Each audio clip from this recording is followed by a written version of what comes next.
రాజేంద్రనగర్ జాతీయ పోలీస్ అకాడమీలో లైంగిక వేధింపుల వ్యవహారం పోటకు మలుపు తిరుగుతోంది. ఈ కేసులో నిందితుడు ట్రైనీ ఐపీఎస్ ఉదయ్ కృష్ణారెడ్డి ఆత్మహత్యాయత్నం చేశారు.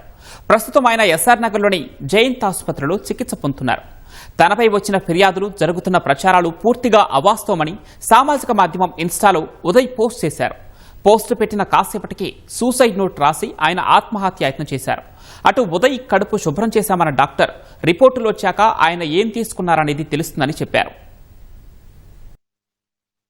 రాజేంద్రనగర్ జాతీయ పోలీస్ అకాడమీలో జరిగిన లైంగిక వేధింపుల వ్యవహారంలో సినీ ఫక్కీలో ట్విస్టులు చోటు చేసుకుంటున్నాయి. ఈ కేసులో నిందితుడిగా ఉన్న ట్రైనీ ఐపీఎస్ ఉదయ్ కృష్ణారెడ్డి నిన్న హైదరాబాద్ మోతీనగర్లోని తన బంధువు ఇంటికొచ్చారు. ఈ ఉదయం తనపై వచ్చిన ఆరోపణలను ఖండిస్తూ ఆయన సామాజిక మాధ్యమం ఇన్స్టాలో ఓ పోస్టు పెట్టారు.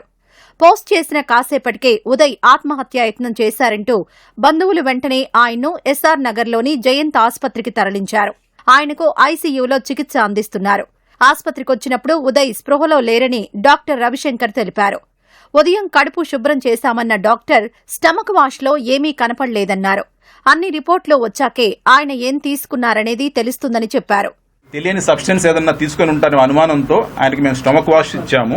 ఆల్కహాల్ ఎక్కువైందా లేదన్నా ఏదన్నా తెలియకుండా ఏదైనా సబ్స్టెన్స్ ఏదైనా ఎక్కువ తీసుకున్నారా అన్న అనుమానంతో మేము ట్రీట్మెంట్ చేస్తున్నాము. స్పృహ వస్తానికి కనీసం ఒక 24 గంటల సమయం పడుతుంది అనుకుంటున్నాము. బీపీ, పల్స్, సాచురేషన్స్, వైటల్స్ అన్ని స్టేబుల్ గానే ఉన్నాయి. డ్రౌజీగా ఉన్నారు ఆయన. ఉదయ్ కృష్ణారెడ్డి కోలుకొని మాట్లాడితే గానీ మనకు తెలియదు ఏం జరిగింది అనేది. వాళ్ళు అనుమానం చెంది ఏదన్నా తీసుకున్నాడేమో అని వాళ్ళ ఫ్యామిలీ మెంబర్స్ భయపడి ఆయన్ని హాస్పిటల్ తీసుకొని వచ్చారు. ఆయన రెస్పాండ్ అవుతున్నాడు అనిపిస్తుంది బానే. ఏదైనా పూర్తిగా సృహలోకి వచ్చాక కానీ మనకు క్లారిటీ రాదండి. ఉదయ్పై ఆరోపణలన్నీ నిరాధారమైనవని ఆయన సోదరుడు ప్రణయ్ కృష్ణారెడ్డి అన్నారు.